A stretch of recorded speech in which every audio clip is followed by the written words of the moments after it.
Good morning बच्चा लोग। तो आप लोगों का एग्ज़ाम का प्रिपरेशन कैसा चल रहा है? हम उम्मीद करते हैं कि आप लोग एग्ज़ाम के लिए बेहतर प्रिपरेशन कर रहे होंगे। चलिए, हमारी ढेर सारी शुभकामनाएं आपके साथ हमेशा रहेगा। तो वो हम लोग अभी इम्पॉर्टेंट क्वेश्चन सीरीज़ में चल रहे हैं, जो 12th के आगामी जो आपका 12th का एग्ज़ामिनेशन होने वाला है, फाइनल एग्ज़ामिनेशन होने वाला है, इसको ध्यान में रख करके ये है इम्पॉर्टेंट क्वेश्चन सीरीज़ हमने स्टार्ट किया है। और इस क्वेश्चन सीरीज़ में, इस इम्पॉर्टेंट क्वेश्चन सीरीज़ में आप बने रहिए, आपको बहुत फ़ायदा मिलेगा। और इसके बाद हमारा जो अगला चैप्टर होगा वो हम लोग सरफेस केमिस्ट्री के लिए मूव करेंगे। और सरफेस केमिस्ट्री के जितने भी इम्पॉर्टेंट क्वेश्चन होगा वो हम लोग आगे कर लेंगे।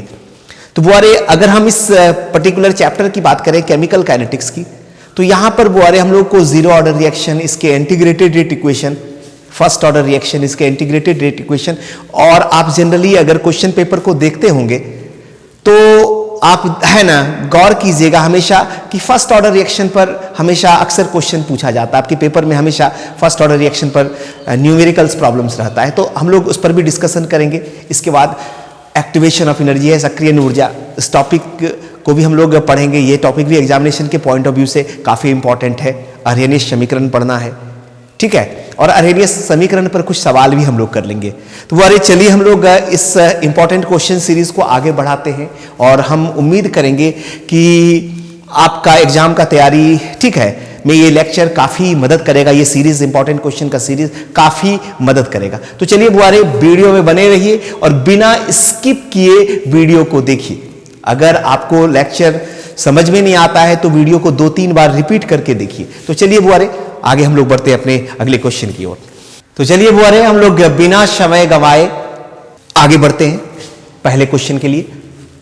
बुआरे, इस क्वेश्चन में कह रहा है कि प्रथम कोटि की अभिक्रिया यानी कि फर्स्ट ऑर्डर रिएक्शन से आप क्या समझते हैं, और इसका दूसरा पार्ट है प्रथम कोटि के अभिक्रिया के लिए व्यंजक प्राप्त करें। यानी कि यहां पर प्रथम कोटि के अभिक्रिया के लिए समाकलित वेग समीकरण निकालना है, ठीक है। इंटीग्रेटेड रेट इक्वेशन के equal to 2.303/t log a/a-x, ठीक है ना, ये हमको निकालना है। तो ये क्वेश्चन जो जनरली लॉन्ग क्वेश्चन में पूछता है, जैक झारखंड एकेडमिक काउंसिल कई बार इस क्वेश्चन को लॉन्ग क्वेश्चन में पूछा है, फर्स्ट ऑर्डर रिएक्शन के लिए एक्सप्रेशन करने के लिए देता है, और ये क्वेश्चन 5 मार्क्स के लिए रहता है। तो चलिए इस क्वेश्चन को ध्यान से आप देख लीजिए। आपको पता ही है कि प्रथम कोटि की अभिक्रिया, शून्य कोटि की अभिक्रिया इससे जस्ट पहले पढ़े, एकदम सेम उसी पैटर्न को यहां पर हम लोग फॉलो करेंगे। वहां पर क्या था बाबू, शून्य कोटि का अभिक्रिया में कि अभिक्रिया का वेग या दर पर सांद्रता पद का प्रभाव नहीं होता था, और ये प्रथम कोटि की अभिक्रिया है तो यहां पर वेग या दर पर क्या होगा, ठीक है, वेग या दर क्या होगा, अभिक्रिया का वेग या दर अभिकारक के केवल एक सांद्रता पर निर्भर करेगा, ठीक है। तो चलिए पहले हम लोग डेफिनेशन कर लेते हैं, ठीक है। तो डेफिनेशन, परिभाषा इसका कर लेते हैं प्रथम कोटि की अभिक्रिया का। प्रथम कोटि की अभिक्रिया,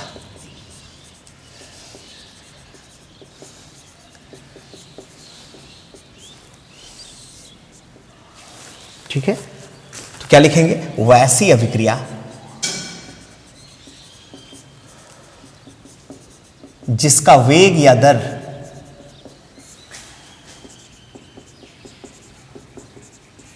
केवल, ठीक है, अभिकारक के एक सांद्रता पद पर निर्भर करती है। वैसी अभिक्रिया जिसका वेग या दर, ठीक है, केवल अभिकारक के एक सांद्रता पद पर निर्भर करती है, क्या कहलाती है बुआरे, प्रथम कोटि की अभिक्रिया।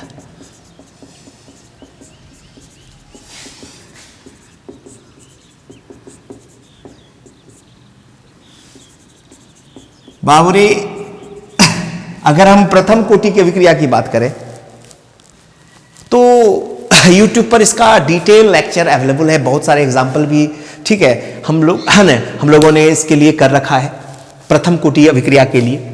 जैसे आप अगर बात करते हो अमोनियम नाइट्राइट के डिकम्पोजिशन की, तो अमोनियम नाइट्राइट अगर डिकम्पोज होता है, विघटित होता है, तो नाइट्रोजन और जल देता है। तो ये भी बुआरे प्रथम कोटि की अभिक्रिया है। तो इस तरह का बहुत सारा एग्जाम्पल हम लोग ऑलरेडी पहले कर चुके हैं। ठीक है, डिटेल वीडियो के लिए आपको हम फिर कैसे एक ही बात दोहराएंगे कि आप डिटेल वीडियो के लिए, ठीक है, यूट्यूब पर जो लेक्चर अपलोड है उसको आप ध्यान से देख लीजिए। ठीक है, और ये जो वीडियो हम लोग कर रहे हैं केवल एग्जामिनेशन पॉइंट ऑफ व्यू से, एग्जामिनेशन को ध्यान में रखते हुए, ठीक है, केवल टू द पॉइंट बात कर रहे हैं कि एक है ना, जिस क्वेश्चन का जवाब जितना होना चाहिए उससे थोड़ा भी ज्यादा इधर उधर हम लोग नहीं मूव कर रहे हैं, एकदम टू द पॉइंट फोकस कर रहे हैं बुआरे। तो चलिए डेफिनेशन हम उम्मीद करते हैं एकदम क्लियर हो गया होगा कि वैसी अभिक्रिया जिसका वेग या दर अभिकारक के केवल एक सांद्रता पद पर निर्भर करता है। ठीक है, ठीक है, अभिकारकों के केवल एक सांद्रता पद पर निर्भर करता है। देखिए डेफिनेशन में, वैसी अभिक्रिया जिसका वेग या दर केवल अभिकारक के एक सांद्रता पद पर, ठीक है, निर्भर करती है, क्या कहलाती है? प्रथम कोटि की अभिक्रिया कहलाती है। चलिए इसके लिए व्यंजक हम लोग कर लेते हैं।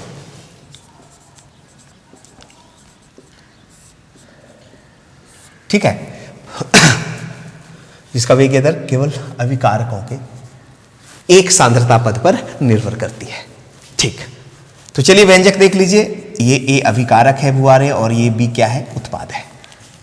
ठीक है, ये अभिकारक है आपका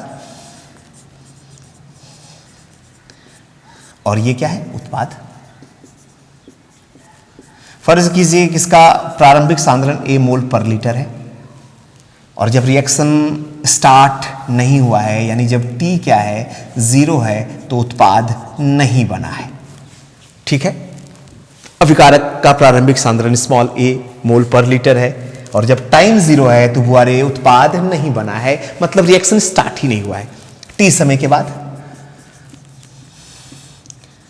फर्ज कीजिए कि x मोल B बन जाता है, तो अभिकारक का सांद्रण तो घटेगा ही और ये A से घट करके क्या हो जाएगा बुआरे? A माइनस x मोल हो जाएगा। ठीक ना? और हम लोग क्या जानते हैं? जानते हैं कि अभिक्रिया दर समानुपाती होगा अभिकारक का सांद्रण। तो बुआरे यहां पर अभिक्रिया दर को हम लोग क्या लिखेंगे? dx बाय dt समानुपाती हो जाएगा अभिकारक का सांद्रण क्या है? a minus x. चूंकि फर्स्ट ऑर्डर रिएक्शन है तो इस पे पावर क्या है? 1 है, क्योंकि एक सांद्रता पर निर्भर करता है, एक सांद्रता पद पर निर्भर करता है। तो चलिए बुआरे dx बाई dt, इस प्रपोर्शन के साइन को अगर हटाते हैं, इस समानुपाती के चिन्ह को हटाते हैं, वहां पर एक कांस्टेंट k से मल्टीप्लाई कर देंगे। ठीक है, और यहां k क्या है बुआरे? वेग नियतांक या दर नियतांक। कोई दिक्कत? यहां k क्या है बुआरे? वेग नियतांक या दर नियतांक। कोई दिक्कत? तो फिर से ध्यान से देखिए कि प्रारंभ में अभिकारक का सांद्रण A मोल पर लीटर है और जब अभिक्रिया स्टार्ट नहीं हुआ है, टाइम 0 है, तो अभिकारक क्या बना बुआरे? 0 मोल। थोड़ी देर के बाद x मोल अगर उत्पाद बन जाता है तो अभिकारक का सांद्रण क्या रहता है? शेष कितना रह जाता है? A माइनस एक्स मोल। अभिक्रिया दर यानी dx बाई dt समानुपाती होगा A माइनस एक्स। ठीक है, समानुपाती का चिन्ह हटने पर एक कांस्टेंट k आ गया और ये k बुआरे वेग नियतांक या दर नियतांक है। चलिए आगे बढ़ते हैं, थोड़ा यहां पर ध्यान दीजिए। ठीक है, इस इक्वेशन को हम ऐसा लिख सकते हैं,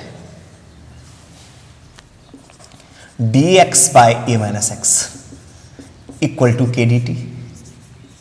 ठीक है, a माइनस एक्स को dx के नीचे ले गए और k के साथ dt को ले गए और अब इसको इंटीग्रेट कर देंगे, समाकलन कर देंगे। ठीक है, ऑन इंटीग्रेशन तो बुआरे इंटीग्रेट कर दीजिए, dx by a minus X equal to k constant है, बाहर रखिए, और ये dt। सभी बच्चे को पता होगा, मैथमेटिक्स में के जो बच्चे हैं वो जान रहे होंगे कि dx by a minus x का इंटीग्रेशन क्या होगा बुआरे? Minus ln a minus x होगा। यहां ln बुआरे नेचुरल लॉग है, प्राकृतिक लघु गुणक है। और हम फिर से एक बार रिपीट करेंगे, अगर लॉग के बारे में आपको चाहिए जानकारी तो बाबूरे इस चैप्टर का लेक्चर नंबर 4 देख लीजिए, जिसमें लॉग पर पूरा डिटेल कर दिया गया है। तो dx by a minus x का integration minus ln a minus x हुआ और k तो कांस्टेंट है और dt का इंटीग्रेशन t और इसके साथ एक इंटीग्रेशन कांस्टेंट c ऐड कर दिए। ठीक है बुआरे, तो minus ln a minus X equal to kt plus c और इसको हम इक्वेशन नंबर 1 मान लिए। तो चलिए अब देखिए, जब t का वैल्यू आपका 0 है तो x क्या है, प्रोडक्ट क्या बना है 0, यानी कि जब t बराबर 0 तब x बराबर क्या है बुआरे 0। इन मानों को कहां रख देंगे बुआरे, इन मानों को समीकरण 1 में रखने पर। फिर से गौर कीजिए कि जब t 0 है तो x का वैल्यू क्या है 0 है, तो t का 0 वैल्यू और x का लिए भी 0 वैल्यू हम इक्वेशन 1 में रखकर देखते हैं। तो चलिए minus ln a minus x, x की जगह 0 इक्वल टू k, t की जगह भी हम 0 रखते हैं प्लस c। तो यहां पर बुआरे c इक्वल टू हमारा आ जाता है ln a और इसको हम लोग इक्वेशन नंबर 2 मान लेते हैं। फिर गौर कीजिए, इस समीकरण में t की जगह 0 रख दिया, x की जगह 0 रखे और फाइनली हमारा c equal to minus ln a आया। अब इस c के मान को हम कहां रख देंगे, समीकरण 1 में। तो पुनः c के मान को समीकरण 1 में रखने पर, गौर कीजिए यहां पर, तो c के मान को समीकरण 1 में रखते हैं बुआरे। समीकरण 1 है मेरा minus ln a minus x, गौर कीजिए, इक्वल टू के टी प्लस c है और c की जगह हमको क्या रखना है वैल्यू, माइनस ln a रख दिए बुआरे, ठीक है। अब minus ln a minus x है और ये माइनस ln a को बराबर के इस तरफ ले आए तो ये क्या हो गया plus ln a equal to क्या हो गया के टी। कोई दिक्कत? अब देखिए गौर कीजिए, इसको हम लोग अपने सुविधा के लिए ln a को आगे रख लिए, माइनस ln a को, ठीक है, ऐसा भी रख सकते हैं ln a minus ln a minus x. अब गौर कीजिए, अब log का एक प्रॉपर्टी लगाइए, देखिए log m minus log n के फॉर्म में, देखिए m की जगह a है और n की जगह क्या है a माइनस एक्स है। तो log m minus n, log m minus log n equal to क्या होता है बुआरे, आप लोग को हम पहले ही बता चुके हैं, ठीक है, ln a by a minus X. log m minus log n equal to होता है log m बाय n, तो m की जगह a है और n की जगह a माइनस एक्स है, इक्वल टू क्या हो गया बुआरे के टी। अब ये जो नेचुरल log है ln है, इसमें बेस क्या होता है बुआरे e, और अगर इसको हम 10 बेस वाले log में कन्वर्ट करेंगे, इस नेचुरल log को कॉमन log में कन्वर्ट करेंगे तो बुआरे कितना से मल्टीप्लाई हो जाता है आप लोग जानते ही हो, ठीक है। तो क्या हो जाएगा 2.303 log ln को अगर हम, ठीक है, कॉमन log में चेंज करते हैं तो क्या हो जाता है 2.303 log a by a minus X equal to क्या हो जाएगा बुआरे के टी। इसलिए k इक्वल टू हो जाएगा 2.303 by T log a by a minus X. तो बुआरे ये जो है हमारा फाइनली फर्स्ट ऑर्डर रिएक्शन के लिए, इसको इक्वेशन नंबर 3 मान लिए, और ये फर्स्ट ऑर्डर रिएक्शन के लिए इंटीग्रेटेड रेट इक्वेशन हुआ, समाकलित वेग समीकरण हुआ। ये बहुत ही इंपॉर्टेंट है एग्जामिनेशन के पॉइंट ऑफ व्यू से। अगर आपको यहां पर समझने में कुछ परेशानी हो रही है तो वीडियो को 2-3 बार रिपीट करके देखिए, कहीं भी वीडियो को स्किप मत कीजिए। तो बुआरे फिर से एक बार गौर कीजिए कि हम लोग रेट ऑफ रिएक्शन यानी अभिक्रिया दर dx बाई dt समानुपाती क्या हो गया, अभिकारक का सांद्रण। समानुपाती का चिन्ह हटाए, एक कांस्टेंट k ले आए, k वेग नियतांक या दर नियतांक है, a माइनस एक्स को dx के नीचे ले गए, k के साथ dt ले गए और इंटीग्रेट कर दिए, dx by a minus x का integration minus ln a minus x और dt का t, k dt का हो गया kt प्लस c हो गया, c इंटीग्रेशन कांस्टेंट है। अब जब देखिए t का वैल्यू 0 है तो x का वैल्यू क्या है 0 है, तो t का वैल्यू 0 और x के वैल्यू को इक्वेशन 1 में रखने से c का वैल्यू हमको मिल गया माइनस ln a। अब इस माइनस ln a जो c का वैल्यू है, इस वैल्यू को इक्वेशन 1 में हमने रख दिया, इक्वेशन 1 में c की जगह माइनस ln a।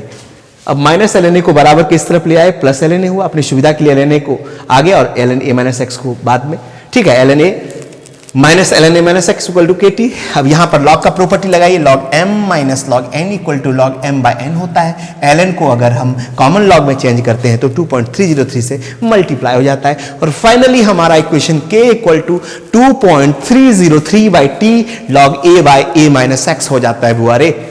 तो चलिए सबसे पहले इसका आप स्क्रीनशॉट ले लीजिए, काफी महत्वपूर्ण क्वेश्चन है एग्जामिनेशन के पॉइंट ऑफ व्यू से। तो चलिए स्क्रीनशॉट ले लीजिए और हम उम्मीद करते हैं ये प्रथम कोटि की अभिक्रिया क्लियर है। आगे हम लोग इस पर न्यूमेरिकल्स वगैरह भी करेंगे, लेकिन पहले आप इसको ध्यान से, ठीक है, स्क्रीनशॉट ले लीजिए। तो चलिए बुआरे, हम लोग अपने अगले क्वेश्चन के लिए मूव करते हैं और ये क्वेश्चन भी काफी महत्वपूर्ण है। बाबूरे, आप लोग सोचते होंगे सर सारा क्वेश्चन महत्वपूर्ण है, तो हाँ बुआरे, ये जो इंपॉर्टेंट क्वेश्चन सीरीज तो इसका नाम ही है। यहां पर हम लोग जितने क्वेश्चन कर रहे हैं तो वो समझिए, ठीक है, ये question examination point of view से बहुत ही महत्वपूर्ण है, ठीक है। तो चलिए इस क्वेश्चन पर हम लोग आगे बात करते हैं। क्वेश्चन है बुआरे कि प्रथम कोटि की अभिक्रिया के अर्ध आयुकाल से आप क्या समझते हैं, यानी फर्स्ट ऑर्डर रिएक्शन के लिए हाफ लाइफ टाइम, ठीक है, क्या है। और इसका दूसरा पार्ट है प्रथम कोटि की अभिक्रिया के अर्ध आयुकाल के लिए व्यंजक प्राप्त करें। बाबूरे, हम लोग पीछे भी शून्य कोटि की अभिक्रिया में हम लोग बात कर चुके हैं कि भाई कि वह समय जब अभिकारक अपनी प्रारंभिक मात्रा से, प्रारंभिक सांद्रण से आधी शेष बचे, वही तो अर्ध आयुकाल है। तो सीधा सीधा स्ट्रेट फॉरवर्ड हम डेफिनेशन लिख देते हैं, अर्ध आयुकाल, यानी इसको बुआरे हम लोग कहते हैं हाफ लाइफ पीरियड। क्या होगा बाबूरे इसका परिभाषा, कि वह समय जब अभिकारक अपनी प्रारंभिक सांद्रण, ऑब्लिक में हम मात्रा भी लिख देते हैं, वह समय जब अभिकारक अपनी प्रारंभिक सांद्रण से आधी शेष बचे,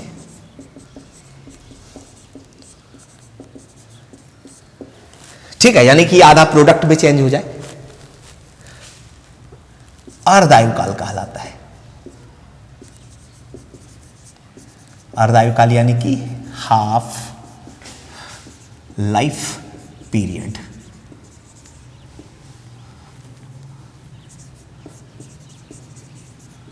कहलाता है, ठीक ना।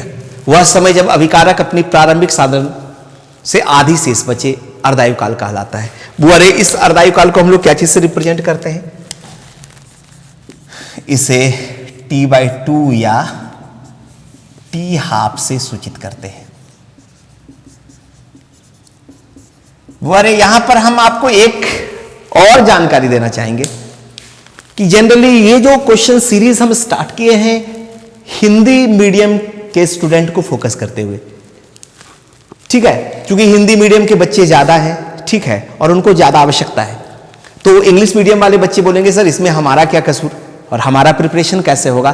तो वो, अरे आपको भी घबराना नहीं है, आप सबसे पहले इस क्वेश्चन को ध्यान से समझ लीजिए। हमने इंग्लिश मीडियम में पूरे केमिकल काइनेटिक्स पर लेक्चर कर रखा है। इस क्वेश्चन को समझने के बाद, इस क्वेश्चन को लिखने के बाद आप इसके आंसर के लिए आप YouTube पर जो वीडियो अपलोड है पहले से उस वीडियो को ध्यान से देखिए और उसके स्क्रीनशॉट को लेकर के इस क्वेश्चन का आंसर कर लीजिए, ठीक है, आपका भी नोट्स कंप्लीट हो जाएगा।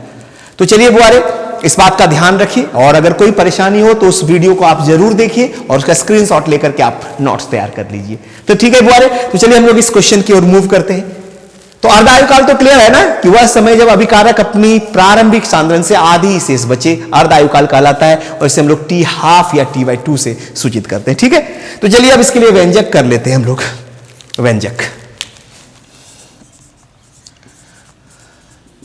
तो सबसे पहले बुआरे हम लोग प्रथम कोटि की अभिक्रिया इसी लेक्चर में पहले कर चुके हैं, इसके लिए समाकलित वेग समीकरण निकाल चुके हैं। तो हम क्या जानते हैं बुआरे प्रथम कोटि की अभिक्रिया के लिए,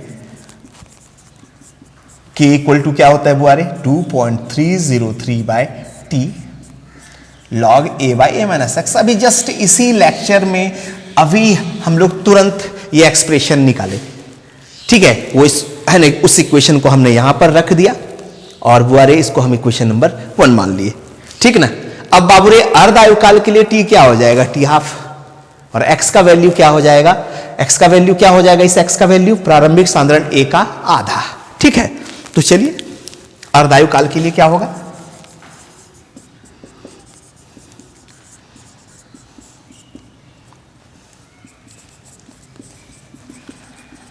T equal to T half तथा x का वैल्यू क्या हो जाएगा बाबू रे A/2। अब ये T और x के वैल्यू को समीकरण 1 में रख देंगे। इन मानों को समीकरण 1 में रखने पर क्या हो जाएगा बुआरे? k equal to 2.303 by T की जगह क्या हो जाएगा? t half log a minus a by 2। x की जगह क्या रख दी बुआरे? a by 2।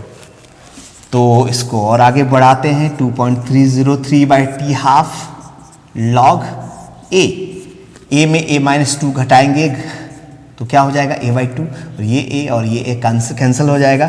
तो हमारा k इक्वल टू क्या हो जाएगा? 2.303 by T half into log 2। तो देखिए बुआरे, यहां पर हमको log 2 के वैल्यू का जरूरत है और पूरे log पर हम लोग चर्चा कर चुके हैं और सभी बच्चे जान रहे होंगे कि इस log 2 का वैल्यू क्या होता है? 0.301। और फिर से एक बार रिपीट करना चाहेंगे कि बुआरे, जिनको लॉग के बारे में जानकारी नहीं है, जो बच्चे लॉग के बारे में नहीं जान रहे हैं, तो केमिकल काइनेटिक्स का लेक्चर नंबर 4 देख लीजिए। ठीक है, आपका लॉग पर पूरा कॉन्सेप्ट क्लियर हो जाएगा। केमिस्ट्री में आपका जितने भी लॉग वैल्यूज की जरूरत होगी वो आपको वहां से मिल जाएगा। तो चलिए बुआरे, ये log 2 का जो वैल्यू होता है, ठीक है, वो कितना होता है? 0.301। तो चलिए इस वैल्यू को पुट कर देते हैं। तो हमारा k इक्वल टू क्या हो जाएगा बुआरे? 2.303, log 2 का वैल्यू 0.301 बाई टी हाफ। अगर आप 2.303 को 0.301 से मल्टीप्लाई करते हैं तो 0.693 आता है बाई टी हाफ। ठीक है, तो टी हाफ क्या हो जाएगा बुआरे? 0.693 by k। T half equal to क्या हो जाएगा? 0.693 बाय k। तो बुआरे, ये हमारा जो है प्रथम कोटि के अभिक्रिया के अर्ध आयुकाल का अभिष्ट व्यंजक है। तो चलिए सबसे पहले आप लोग स्क्रीनशॉट ले लीजिए। तो चलिए बुआरे, ये तो क्लियर हो गया होगा और आप स्क्रीनशॉट भी ले लिए। देखिए, अगर हम 12th के फिजिकल केमिस्ट्री की बात करें तो बुआरे 5 चैप्टर है हमारा। ठीक है, पहला चैप्टर क्या है? Solid state, the solid state यानी ठोस अवस्था। दूसरा चैप्टर हमारा क्या है? सॉल्यूशन विलयन। तीसरा है इलेक्ट्रोकेमिस्ट्री यानी कि, ठीक है, वैद्युत रसायन। चौथा चैप्टर केमिकल काइनेटिक्स यानी कि रासायनिक बल गतिकी या गतिकी हो जाता है, और पांचवा पृष्ठ रसायन। तो बुआरे, यहां पर हम बात कर रहे हैं केमिकल काइनेटिक्स के चैप्टर पर। तो आप सबसे पहले यहां हम लोग जो ये इंपॉर्टेंट क्वेश्चन सीरीज स्टार्ट कर रहे हैं, सबसे पहले आप सारे क्वेश्चंस को एक जगह इकट्ठा कर लें और उस क्वेश्चन को, ठीक है, सामने रख करके ध्यान से, ठीक है, उसके आंसर को पहले लिख लें, 2-4 बार प्रैक्टिस कर लें। 2-4 बार प्रैक्टिस कर लेने के बाद होगा क्या कि आप जब एग्जाम में उस क्वेश्चन को करेंगे, कहीं से कोई किसी तरह का कोई डाउट नहीं होगा, कोई कंफ्यूजन नहीं होगा। और खास करके इस केमिकल काइनेटिक्स चैप्टर में अगर आप एग्जाम के लिए जाते हैं तो सबसे पहले आप फर्स्ट ऑर्डर रिएक्शन का रिवीजन कर लें, उसके हाफ लाइफ टाइम को देख लें, जीरो ऑर्डर रिएक्शन को देख लें, मॉलिक्यूलरिटी और ऑर्डर ऑफ रिएक्शन को देख लें, मॉलिक्यूलरिटी एंड ऑर्डर ऑफ, ठीक है, रिएक्शन को देख लें, यानी कि अभिक्रिया की अनुकता और कोटि को ध्यान से देख लें। इसके अलावा थोड़ा सक्रियण ऊर्जा, एक्टिवेशन ऑफ एनर्जी पढ़ लें, अरेनियस समीकरण पर सवाल बना लें और प्रथम कोटि की अभिक्रिया पर सवाल बना लें। और उसके बाद हम उम्मीद करते हैं कि इस चैप्टर में 1 अंक का भी प्रश्न आपका नहीं छूटेगा। तो बुआरे, इस क्वेश्चन सीरीज में इस चैप्टर को पूरा हो जाने के बाद, और हम कोशिश करेंगे कि ये चैप्टर 6-7 लेक्चर में पूरा हो जाए, और फिर हम लोग सरफेस केमिस्ट्री के लिए मूव करेंगे और उस सरफेस केमिस्ट्री को भी 4 से 5 लेक्चर में खत्म कर देंगे। तो चलिए बुआरे, आप बने रहिए मेरे साथ यूट्यूब में और हम आपके लिए, ठीक है, बेहतर से बेहतर प्रयास करके लाएंगे ताकि आपका एग्जाम और ज्यादा बेहतर हो सके। तो चलिए, इसी उम्मीद के साथ हम लोग मिलते हैं फिर अपने अगले लेक्चर में। और अगर आपको वीडियो अच्छा लगा हो तो लाइक कीजिए, सब्सक्राइब कीजिए और अपने दोस्तों के साथ शेयर कीजिए, क्योंकि ये जो आप लाइक करते हो ना और सब्सक्राइब करते हो ना, ये ताकत देता है और ज्यादा बेहतर काम करने का।